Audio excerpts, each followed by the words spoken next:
Welcome to Dr. P.C. Verma Economist YouTube class.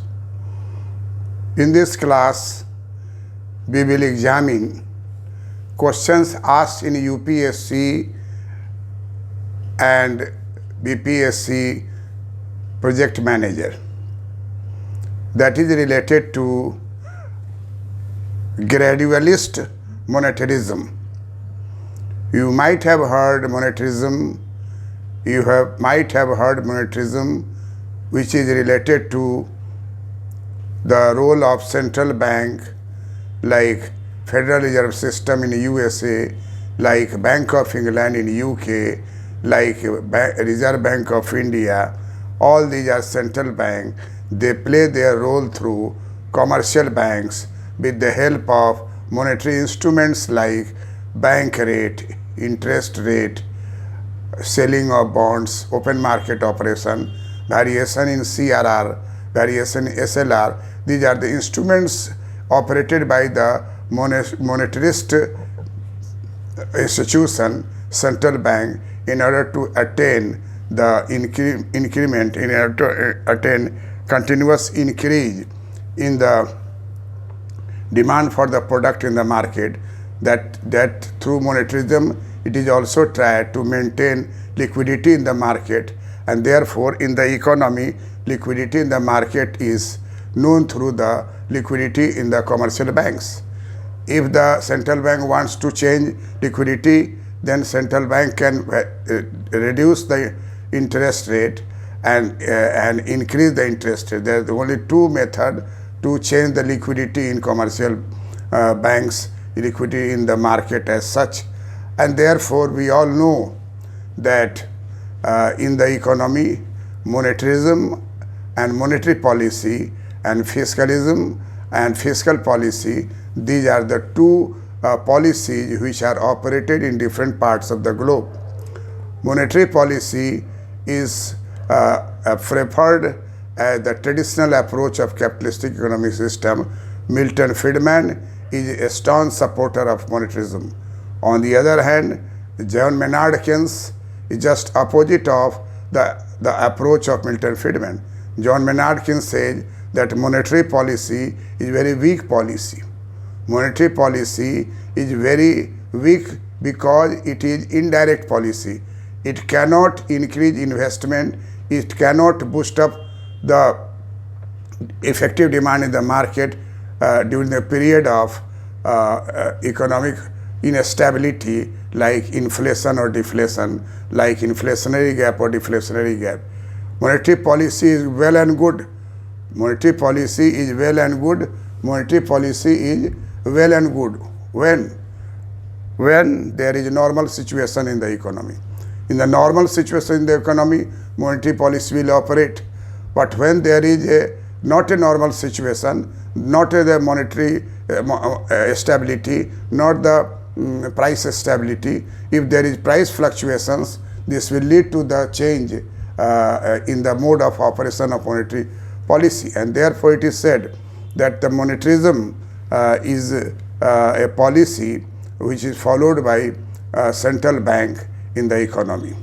In the UPSC, perhaps 2018, it was asked about the UPSC IAS examination, gradualist monetarism. Right, about the gradualist monetarism. The policy of stabilizing inflation by gradually decreasing the growth rate of the money supply until it approaches the real growth rate of the economy. It means gradualist monetarism is a policy of the monetary authority which follows that the policy of stabilizing inflation by gradually decreasing the growth rate of money supply until it approaches the real growth rate of the economy. We all know that real growth of the economy is GDP. And if the rate of GDP is not equal to the rate of inflation rate, then it creates a instability situation.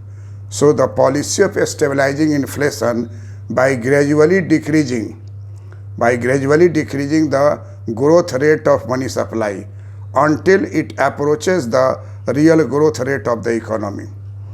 So, it is said that the money supply is most important instrument in a capitalistic economy. If there is a price rise, continuous price rise, this state is known as inflation.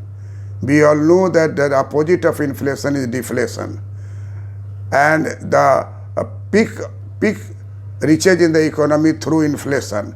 Trough increases in the economy through deflation. So inflation and deflation both are the two stages in the economy. John Maynard Keynes says that inflation, deflation both are sisters. But if we have to prefer, we will prefer inflation, because inflation is related with prosperity and increase in employment, increase in real growth rate. But deflation is related to the decrease in employment, increase in unemployment, and decrease in the GDP, and so pessimistic outlook emerged due to the deflation in the economy. Therefore, the policy of stabilizing inflation by gradually decreasing the growth rate of money supply. We all know that money supply is broader money and narrow money.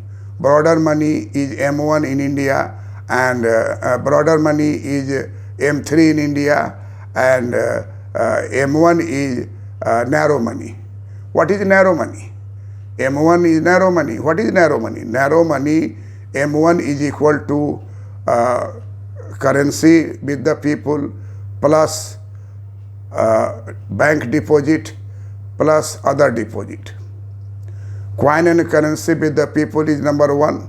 We all know that coin is minted by the government and notes are printed by RBI.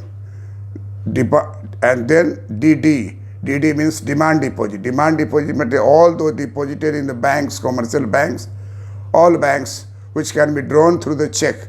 Nowadays it is drawn through the debit card. So demand deposit, DD. So number one is C. C means M1 is equal to C plus DD plus OD. This is narrow money. M1 is narrow money. M1 is equal to currency. M1 is equal to currency and coins with the people. And the second term is DD. DD means demand deposit. What is demand deposit? All those deposits which are kept in commercial bank by the people of the country and which can be drawn any time by the check. And the plus OD. OD means other deposit. What is other deposit? There are some deposits in the RBI by IMF.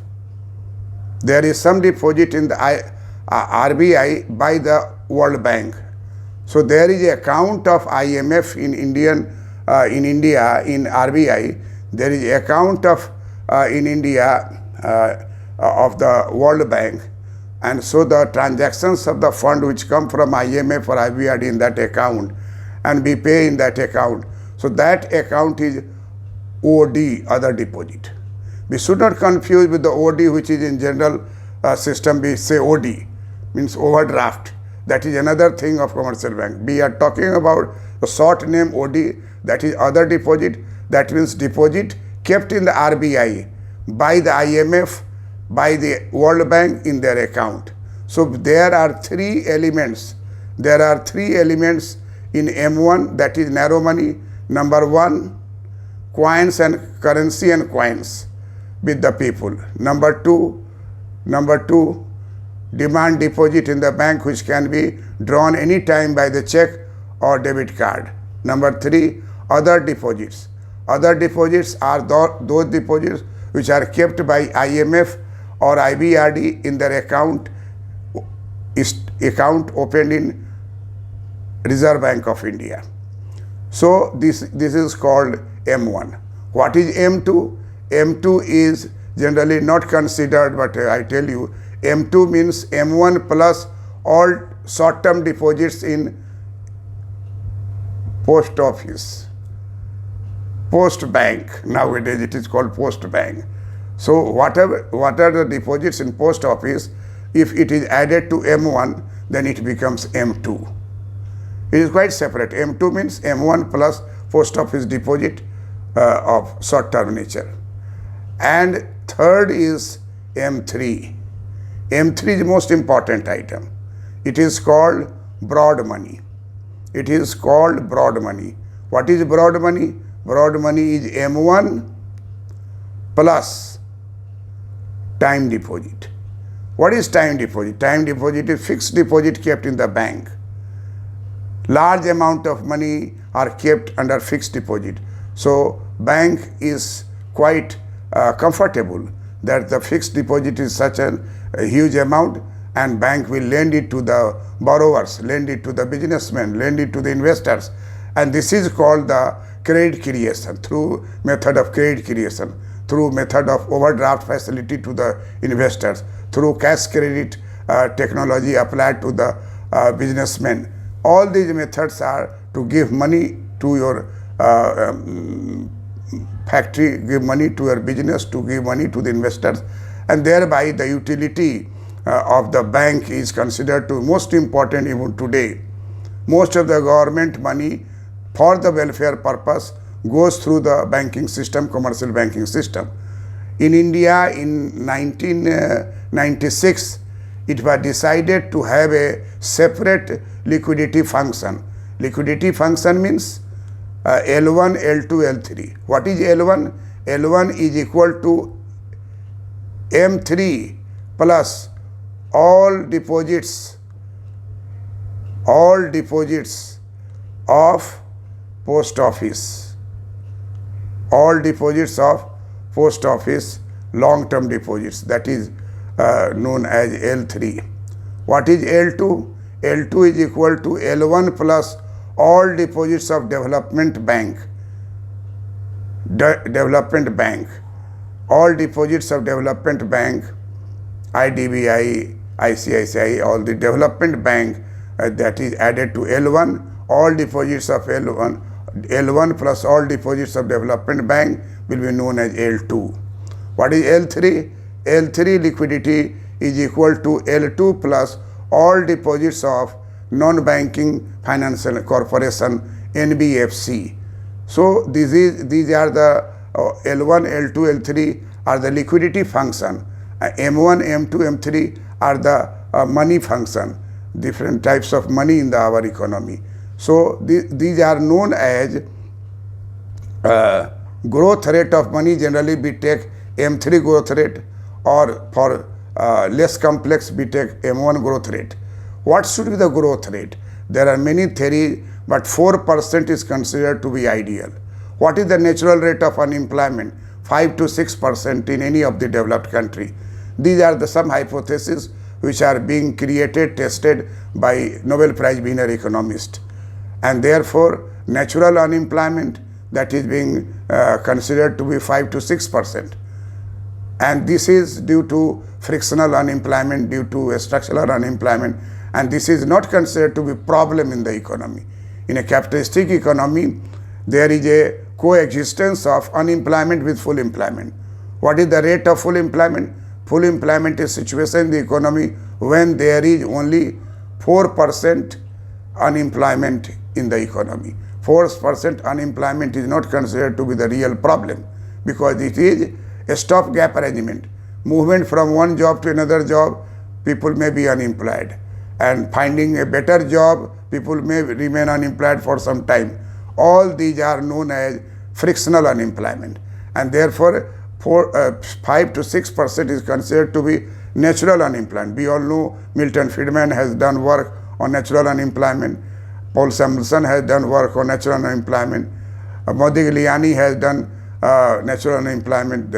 Lucas has done natural unemployment and correlated it to inflation. So, this unemployment rate and the money growth rate is 4%. This is called good rate.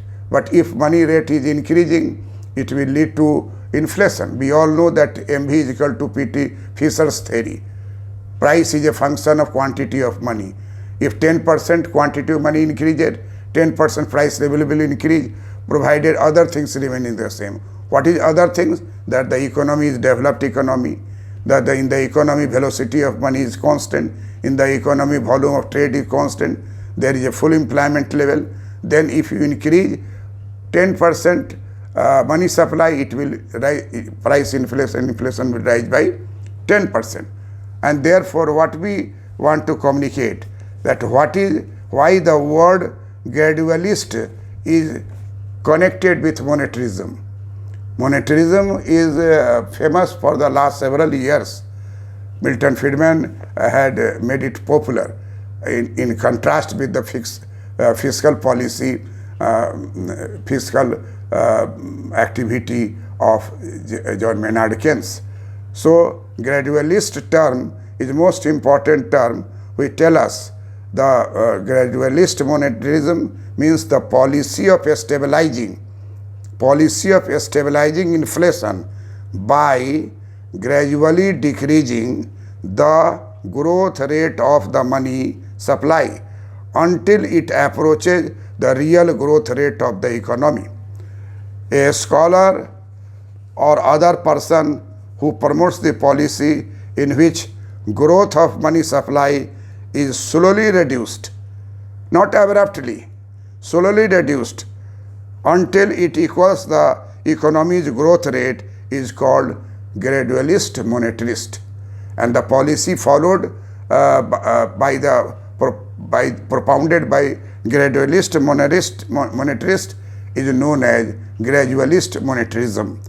Gradualist monetarism argue that the policy controls inflation without unnecessary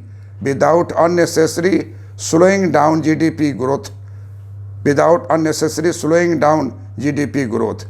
Critics question the policy's ability to control inflation.